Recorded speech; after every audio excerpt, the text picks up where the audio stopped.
Asalaamaaleykum sama mbokk Sénégal maa ngi leen di nuyu bonjour Sénégalaises et Sénégalais je vous salue donc c'est votre fils Amar Thioune qui revient échanger avec vous comme je l'avais promis d'ailleurs lors de ma dernière vidéo. Euh, Aujourd'hui, je voulais échanger avec vous à propos de l'organisation territoriale, de l'emploi, la formation. Voilà. Et évidemment, dans une certaine mesure, de deux sujets qui me tiennent à cœur, donc du coup, qui sont la question de l'agriculture en général et bien évidemment les problématiques qui concernent le pont de Rosso, Rosso Sénégal.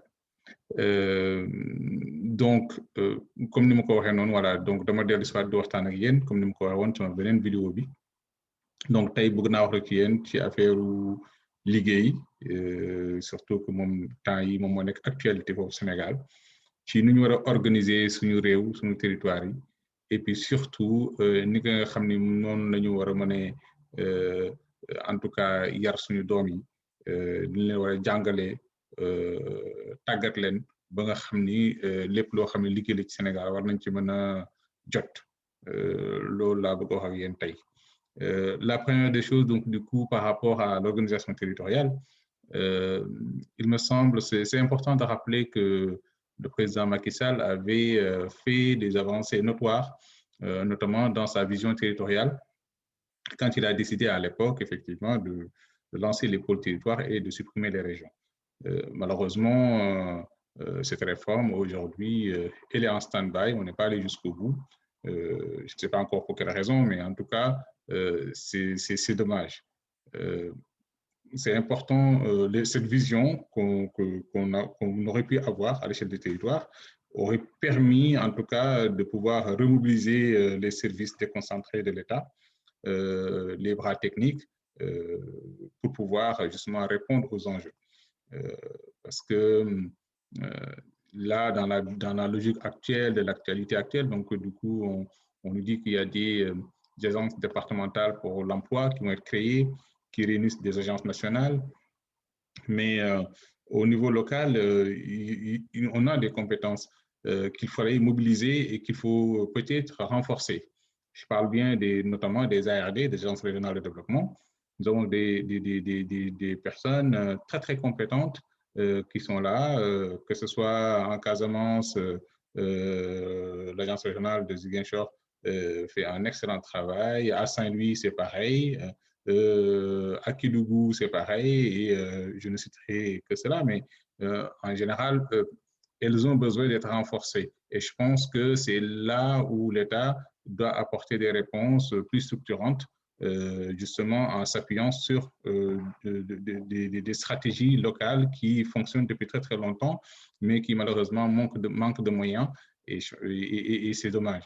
Et si je reviens à la question de l'emploi dont on a parlé justement ces derniers temps, on voit bien que la situation du pays elle est très très compliquée. D'autant plus que le président Macky Sall nous explique qu'aujourd'hui, le taux de croissance du pays est revu à la baisse, donc on est autour de 1,5-1,6%. Donc, de la même manière, on voit bien que le pays s'est beaucoup endetté ces dernières années, donc il y a beaucoup d'endettement. Aujourd'hui, quasiment l'endettement du Sénégal dépasse les 70% du PIB. Donc, ce qui fait qu'il y a quand même une vraie problématique, d'autant plus que de l'autre côté, les dépenses et les besoins des Sénégalais augmentent, notamment de la jeunesse. Quand on considère qu'aujourd'hui, 76% de la population sénégalaise a moins de 35 ans, je reprends le discours du président Macky Sall, et que par ailleurs, 40% de ces jeunes sont hors circuit éducatif, ça pose problème. Donc, il y a un effet ciseau, effectivement, entre des recettes de l'État qui baissent et de l'autre côté, des besoins énormes en termes de formation, d'emploi, mais aussi de services qui augmentent. Nous devons réfléchir autrement à notre stratégie de développement et la manière de faire. Contrairement à ce qu'a pu dire d'ailleurs Mimi Touré, que je respecte beaucoup, Madame l'ex-première ministre, sur la stratégie du président Macky Sall. Moi, je pense que c'est la bonne stratégie. La seule chose, c'est que il faudra effectivement bien cibler les acteurs qui vont mettre en œuvre cette stratégie. Et que je ne suis pas convaincu que les agences nationales puissent justement répondre à ces enjeux qui sont très, très, très divers et variés en fonction des territoires. Et il me semble qu'il faut outiller les territoires en passant notamment aujourd'hui par les ARD, donc il faut valoriser l'existant pour pouvoir répondre à cet enjeu-là, effectivement, en matière d'emploi au niveau des territoires. Mais on parle d'emploi, mais 40% des jeunes en dehors du système éducatif. Qu'est-ce qu'on fait, ces jeunes-là? Quel type de formation on leur offre aujourd'hui? Et je pense que c'est une vraie problématique également. Donc, du coup, suñu ndaw ñi nga xam ne ñoom ñoo nekk ci suñu gox yi ñoom naka la ñuy mën a accéder am ci liggéey yooyu fekkente ni ñoom kenn tàggatu leen kenn formé wu leen donc loolu problème bu mag la moo tax ma yaakaar ni man avant que bien sûr que c'est bien ñu am politique d'emploi mais il faut en même temps renforcer nos politiques de formation professionnelle dégg naa li ñu wax ci li ñu war a def ci centre de formation professionnelle yooyu ñu war a tabax mais encore une fois de plus il ne s'agit pas encore d'exploser en matière d'investissement, de construire des centres partout, parce qu'en fait, tous les centres qu'on va construire, ça va générer encore du fonctionnement et que le pays aujourd'hui n'est pas en capacité. Il faut réfléchir intelligemment, autrement que de toujours vouloir bazarder des milliards dans du béton. Et je pense que nous avons un système, nous avons un circuit éducatif qu'on peut renforcer, pour lequel on peut apporter d'autres réponses, effectivement, que ne sont pas forcément toujours des réponses où qu'est-ce qui sort en premier son chéquier. Parce que l'argent qui sort, souvent d'ailleurs, ça pose beaucoup de problèmes, on en parle et donc il y a beaucoup de suspicions. L'affaire des fonds de Jakarta récemment, c'est une preuve, hein, alors qu'il n'y avait rien du tout. Donc du coup, nous avons tendance au Sénégal souvent à monter en épingle un certain nombre de choses, alors que nous devons mieux faire de nous concentrer sur notre pays et de travailler. Et ce travail, bien évidemment, on ne peut pas le faire si les jeunes ne sont pas formés. Et ça, c'est clair et net. Et dans ces formations-là, on parlait par exemple, voilà, pourquoi ne pas avoir une stratégie vraiment de retour vers nos territoires, de retour vers l'agriculture notamment, avoir une stratégie assumée justement de l'État par rapport à ça, accompagner des jeunes qui veulent s'installer dans le domaine de l'agriculture, mais d'abord par la formation, mais aussi en les accompagnant dans l'accès à un certain nombre de financements. Ce n'est pas forcément toujours l'État qui doit tout financer. On a aussi le privé qui peut, à un moment donné, accompagner un certain nombre de jeunes quand les projets sont fiables. Ça suppose effectivement que dans nos territoires, qu'on ait effectivement des incubateurs de projets, pas seulement pour faire plaisir et pour amuser la galerie et occuper les jeunes, mais des choses qui sont très, très sérieuses, qui mettent les jeunes en compétition et qui permettent justement de faire sortir le meilleur d'eux-mêmes et de sortir les bons projets, de les financer, de les accompagner. Et ceux qui n'ont pas réussi la première fois, on les accompagne, on les forme, on les coach pour que demain, ils puissent justement répondre à ces enjeux-là et puissent prendre en charge les enjeux et les défis de leur territoire. L'État ne pourra pas tout faire. Mimitouré disait, oui, il faut renforcer l'emploi public. Mais oui, l'emploi public, pourquoi pas, en créant peut-être une fonction publique territoriale qui répond justement aux besoins des collectivités locales. Mais en revanche, l'État ne peut pas tout résorber. La question de l'emploi, c'est une question fondamentale qui doit être gérée à plus près des territoires, et en lien, bien sûr, avec les stratégies de l'État. Je prends par exemple la filière agricole aujourd'hui, l'agriculture. Qu'est-ce qui nous empêche aujourd'hui à former effectivement nos jeunes, à créer vraiment peut-être des structures de formation collectives qui permettent justement à nos jeunes d'être formés au métier de l'agriculture. L'agriculture, c'est un métier et pendant longtemps, ça a été négligé. Voilà. Bien sûr, il y a de la recherche fondamentale dans le domaine agricole, on a l'École nationale des cadres ruraux, mais tout ça, ce n'est pas suffisant. On a besoin de former des gens et de valoriser le métier des agriculteurs. Le Sénégal, 80% de son activité, c'est une activité agricole. Donc, ça doit être notre priorité. Au-delà de l'autosuffisance alimentaire qui est un objectif, il faut d'abord se donner les moyens. Voilà, donc en formant des jeunes, en leur donnant la capacité de pouvoir agir à l'échelle de leur territoire. Et puis, je pense que de ce point de vue-là, restructurer la filière agricole la valoriser parce que je ne vois pas pourquoi aujourd'hui on n'a pas des chambres consulaires où les agriculteurs peuvent se retrouver, discuter, échanger. C'est une question fondamentale. Avoir des chambres de commerce qui regroupent tout et rien d'ailleurs et qui ne fonctionnent pas. Souvent, les portes sont closes, sont fermées. Il n'y a aucune stratégie d'animation territoriale. Et je pense que c'est important qu'on accompagne les organisations paysannes à se structurer davantage et puis à avoir justement des représentations dignes de ce nom et qui peuvent parler eux-mêmes et plutôt que de faire parler d'autres ou de parler à leur place.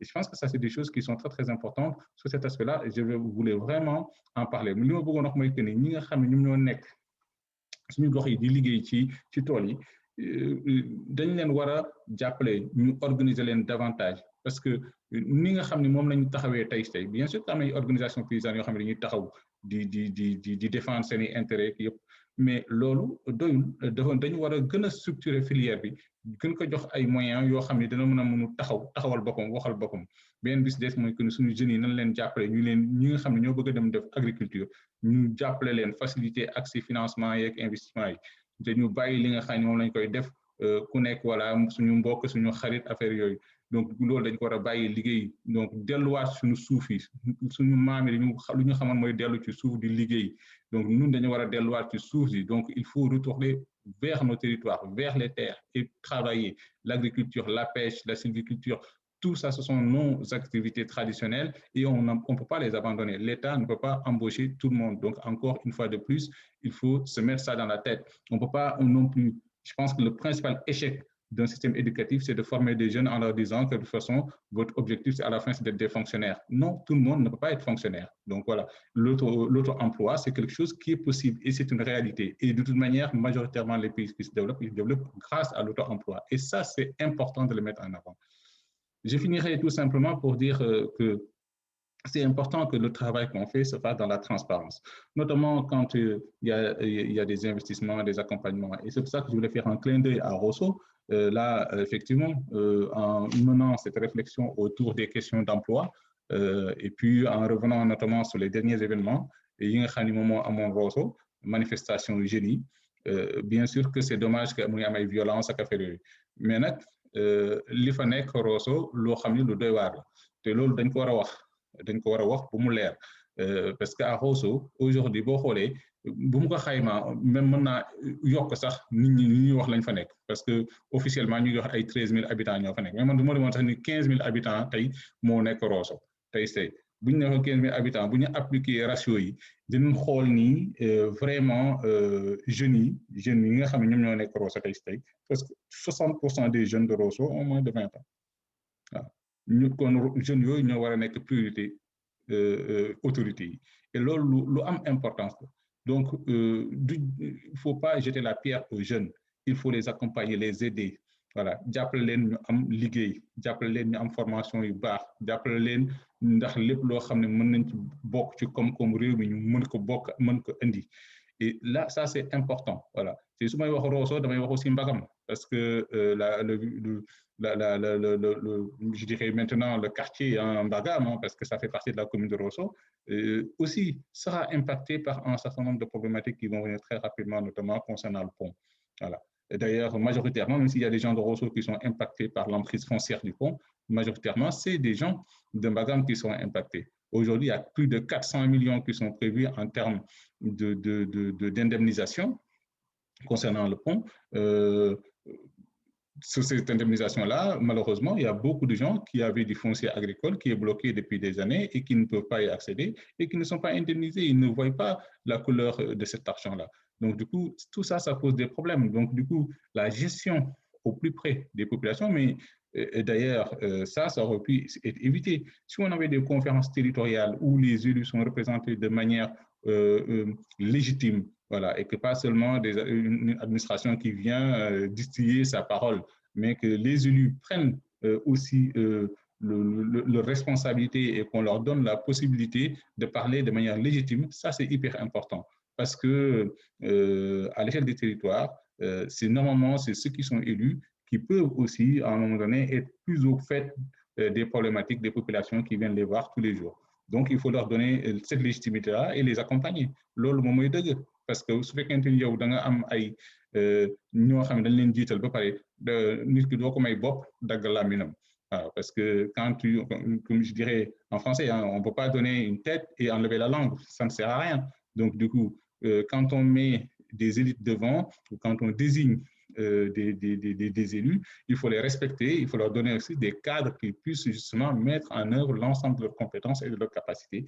Voilà. Et je salue d'ailleurs le travail qui est fait par mon ami et tonton Hassan Diop, ministre conseiller, qui fait un excellent travail à Koungheul avec son Prodesc.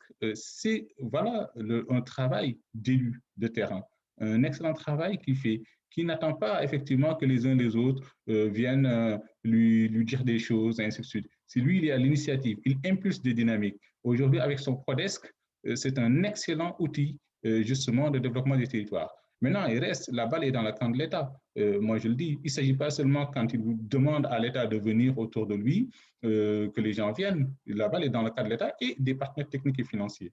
Et donc, je pense qu'une conférence des investisseurs pour accompagner de manière sérieuse, rigoureuse, en confiance, le travail que mène aujourd'hui le professeur Hassan Diop sur Koungheul pourrait peut-être donner un exemple et un modèle d'intervention des élus locaux à l'échelle de l'ensemble des territoires.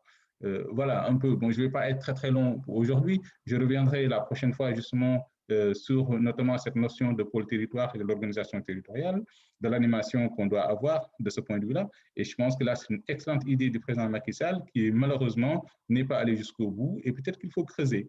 Et peut-être que là-dessus, nous avons des solutions et des réponses à apporter pour nos territoires. Je vous remercie en tout cas pour aujourd'hui. Je vous souhaite de passer un excellent week-end. Et puis, bien évidemment, pour ceux qui font le ramadan, je vous souhaite un excellent ramadan et pour les autres, bien évidemment, un bon repos pendant ce week-end et je vous dis à très très vite. Hein. Donc voilà, donc Amartyoun, votre fils et puis en tout cas, j'aime le Sénégal et c'est pour ça que les problématiques qui se posent aujourd'hui, à mon âge, je pense que c'est important qu'on puisse s'impliquer. Même quand on est loin dans la diaspora, c'est important qu'on puisse apporter notre regard et c'est un regard effectivement qui n'est pas seulement critiqué pour critiquer. L'idée aussi, c'est pourquoi pas d'accompagner nos territoires et bien évidemment nos élus actuels à trouver des solutions et des réponses aux enjeux et aux problématiques qui se posent à eux. Merci beaucoup et à